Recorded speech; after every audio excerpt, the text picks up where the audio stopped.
రోగనిరోధక శక్తి ఇమ్యూనిటీ ఎవరికైతే తక్కువ ఉంటుందో కోవిడ్ ఎఫెక్ట్స్ ఎక్కువ ఉన్నాయి.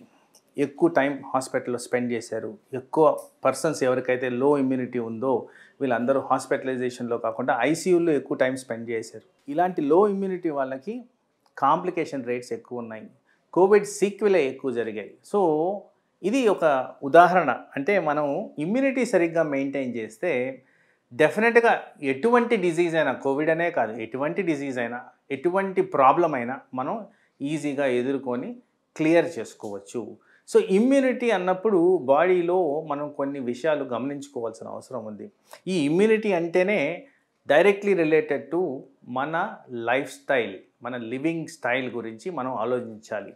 వీటిల్లో ఎప్పుడు చెప్పిన విధంగానే చెప్తానండి. స్లీప్ అనేది చాలా చాలా ఇంపార్టెంట్.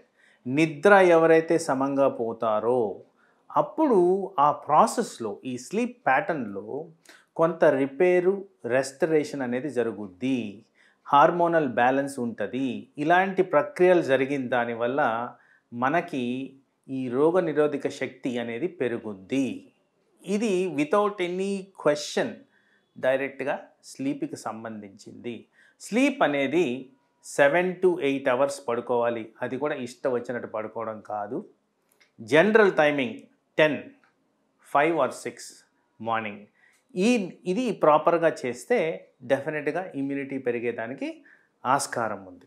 ఇంకొక ఇంట్రెస్టింగ్ పాయింట్ చెప్పాలంటే, ఈరోజు ఏవైతే నేను టాపిక్స్ గురించి చెప్తున్నానో ప్రక్రియలు ప్రాపర్గా చేస్తే వ్యాక్సిన్ ఎఫెక్ట్స్ కూడా బెటర్గా ఉంటాయంట. Very interesting. అంటే ఈ ఇమ్యూనిటీని పెంచే విధానంలో వ్యాక్సిన్ పవర్ కూడా పెంచేదానికి ఆస్కారం ఉంది. అందుకోసం ప్రతి ఐటెంని మీరు గమనించుకోవాల్సిన అవసరం ఉంది. స్లీప్ కాకుండా నెక్స్ట్ యాక్టివిటీ అనగానే ఫస్ట్ ప్రతి ఏజ్లో యాక్టివిటీ అనేది అవసరం. తరచుగా నా క్లినికల్ ప్రాక్టీస్లో నేను చూస్తున్నది అంటే, సార్ మాకు 60 దాటిని మాకేం ఎక్సర్సైజులు అంటున్నారు. నో, అది రాంగ్ అండి.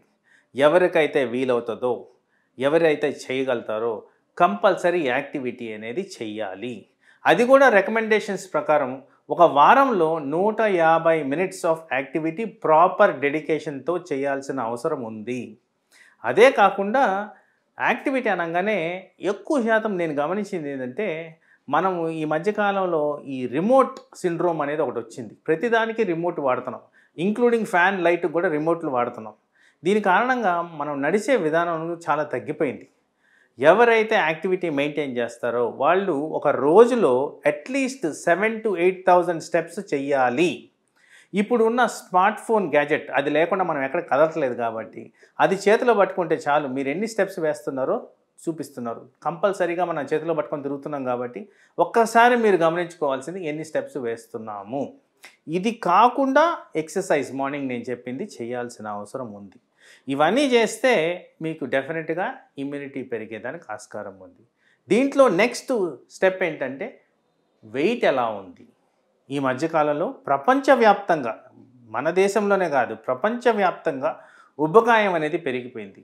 ఈ ఉబ్బకాయం పెరగడానికి కారణం ఏంటంటే మనం ఈటింగ్ లైఫ్ స్టైల్స్ చాలా దారుణంగా ఉన్నాయి.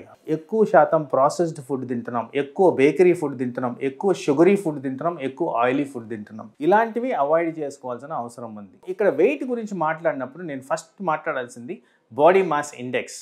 ఈ బాడీ మాస్ ఇండెక్స్ అంటే ఏదో కాంప్లికేటెడ్ థింగ్ కాదండి. Very simple. మీ హైట్కి వెయిట్కి ఉన్న రేషియో.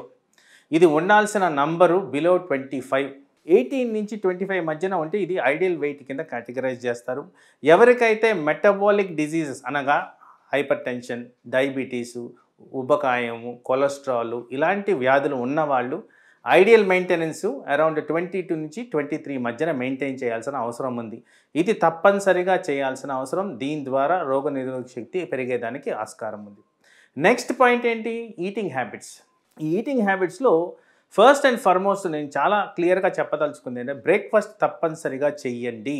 అది కూడా 8 o'clock in the morning. అది ఎక్కువ శాతం ఫుడ్ తీసుకునేటట్టు మీరు చేసుకోండి. లంచ్ 1 o'clock తినండి, రీజనబుల్ అమౌంట్ తినండి. నైట్లో 8 o'clockకి ఎంత తక్కువ మోతాదులో తింటే అంత మంచిది. Late night partying, late night consumption of high calorie food avoid చేయడం ఇంపార్టెంట్. తర్వాత ఈ ఫుడ్లో మీరు ఎక్కువగా ఫ్రెష్ ఫ్రూట్స్, వెజిటబుల్స్ తింటే అడ్వాంటేజెస్ ఎక్కువగా ఉంటాయి. విటమిన్స్, పోషకాహారాలు, యాంటీ ఆక్సిడెంట్ ప్రాపర్టీ ఉన్న సబ్స్టెన్సెస్ ఇవన్నీ కూడా మనకి చేరుతాయి. ఇలాంటివి చేసిన దానివల్ల గుడ్ కొలెస్ట్రాల్ వస్తుంది, బ్యాడ్ కొలెస్ట్రాల్ తగ్గిపోద్ది.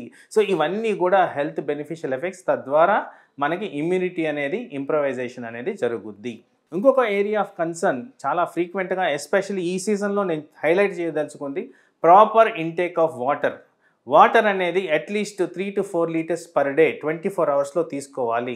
ఒకవేళ ఇది ఎక్కువగా అనిపిస్తే మీ డాక్టర్ని సంప్రదించి మీకున్న హెల్త్ కండిషన్కి ఇంత అమౌంట్ తీసుకోవచ్చా లేదో కూడా క్లారిఫై చేసుకోవాల్సిన అవసరం చాలా ఉంది. తర్వాత ఇంకొక ఇంపార్టెంట్ ఏరియా ఇమ్యూనిటీ గురించి మాట్లాడినప్పుడు మనకున్న అలవాట్లు. ఈ అలవాట్లలో smoking very very bad for health. Not only అంటే క్యాన్సర్ వస్తుంది, లంగ్ డిజీజ్ వస్తుంది, అవన్నీ కాదండి, ఇమ్యూనిటీ మీద సిగ్నిఫికెంట్ ఎఫెక్ట్ ఉంటుంది. సో స్మోకింగ్ అనేది కంప్లీట్లీ అవాయిడ్ చేయాలి.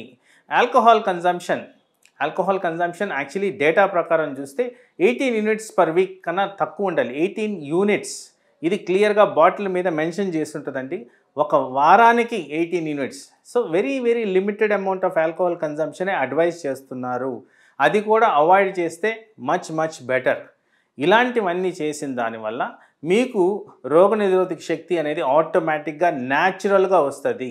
ఇలాంటివి చేసిన దానివల్ల దీర్ఘకాలంలో సమస్యలు రాకుండా ఏదన్నా చిన్న డిజీజ్ ఫర్ ఎగ్జాంపుల్ కోల్డ్ అట్లాంటివి వచ్చినప్పుడు త్వరగా రికవర్ అయ్యి కాంప్లికేషన్స్ లేకుండా హాస్పిటలైజేషన్ లేకుండా మీరు మిమ్మల్ని కాపాడుకోవచ్చు.